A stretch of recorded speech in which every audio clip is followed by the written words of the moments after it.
বিদ্যুৎ সরবরাহ না থাকায় উৎপাদন ব্যাহত হচ্ছে উত্তরাঞ্চলের হালকা প্রকৌশল শিল্পে। বিদ্যুৎ না থাকায় নষ্ট হচ্ছে কর্মঘণ্টা, কমছে অর্থনীতির গতি। এ নিয়ে আরও জানাতে সৈয়দপুর থেকে যুক্ত হচ্ছেন মোকাররম হোসেন। মোকাররম, দিনে যতটুকু বা বিদ্যুৎ থাকছে রাতে একেবারেই থাকছে না।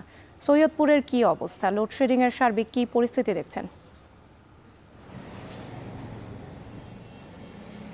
রাত্রি লোডশেডিংয়ের যে সার্বিক অবস্থা সেটি দেখে মনে হচ্ছে যে দিন রাত সমান তালে আসলে বিদ্যুৎ তার যে না থাকার বাস্তবতা সেটিকে বিদ্যুৎ নিজের মতো করে আসলে উপভোগ করছে। দিনের বেলা হালকা প্রকৌশলের যে ধরনের লোহা লক্করের কাজ চলে, যে ধরনের পণ্য উৎপাদন হয় সেগুলো তো ব্যাহত হচ্ছে। একই সঙ্গে রাত্রের বেলা যেই সড়কে ইজি বাইক যেগুলো আছে, অর্থাৎ বিদ্যুৎ চালিত যে যানবাহনগুলো আছে সেগুলোর চার্জিংয়ের বেশি চাপের কারণে বিদ্যুতের যে বিভ্রাট সেটি বেশি করে লক্ষ্য করা যাচ্ছে উত্তরের বিভিন্ন উপজেলা শহর এবং জেলা শহরে।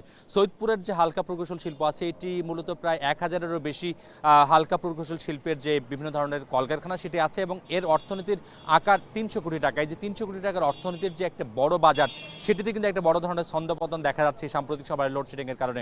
এবং সেটি ঘটছে একটা হালকা প্রকৌশল শিল্প যেখানে আসলে 5 থেকে 7 জন কর্মী কাজ করে। তারা প্রত্যেক সপ্তাহে 8 থেকে 10টি যে হালকা প্রকৌশলের যন্ত্র বানাতো, যার বাজার মূল্য প্রতিটির বাজার মূল্য 20 থেকে 30 হাজার টাকা, সেটি কিন্তু এখন প্রত্যেক সপ্তাহে তারা 1টি থেকে 2টি পর্যন্ত বানাতে পারছেন। এটি এখনকার বাস্তবতা। তারা বলছেন যে যেহেতু সন্ধ্যা 7টার মধ্যে তাদের এই দোকানপাটগুলো বন্ধ করতে হয়, যার ফলে সকাল 8টা থেকে সন্ধ্যা 7টা পর্যন্ত যদি তারা নির্বিচ্ছিন্ন বিদ্যুৎ না পান, তাহলে একটা পণ্য বানাতে তাদের যে মেশিনারিদের যে ফাংশন সেটিকে ফাংশন না করতে পারার যে দুর্ভোগ সেটি তাদেরকে বেশি করে ভোগাচ্ছে। একই সঙ্গে উত্তরের একমাত্র যে তাপবিদ্যুৎ কেন্দ্র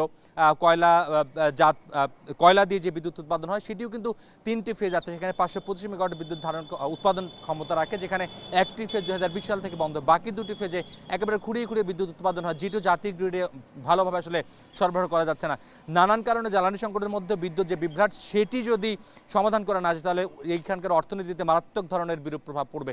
রাত্রে এই ছিল এই মুহূর্তে সৈয়দপুর থেকে লোডশেডিংয়ের কারণে অর্থনীতির যে গতি কমার সবশেষ খবর। লোডশেডিংয়ের সবশেষ